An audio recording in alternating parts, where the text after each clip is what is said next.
Mali yote ya nyumbani nilikuwa na gari nikauza ng'ombe yote yenye niko naye zaidi ya ng'ombe 100, nikatuma hiyo pesa yote na ingine yenye ninapatiana cash.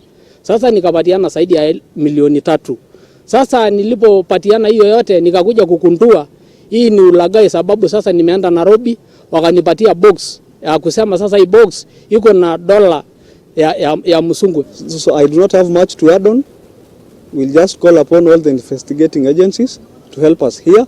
We've passed to, as of now, I'm not in school because I'm in a parallel program of which laws are very expensive, and I'm staying at home. I've called off some semesters because of lack of money. Nilikuwa naomba msaada kwa mtu yeyote yule, na ninaomba mheshimiwa Natembea ndio nalilia zaidi, na CS Ole Muntet na mbunge wetu. Mimi ni mtu ya Narok North, nalilia Ole Kenda sana, na mtu mwingine yote yenye ananisikia.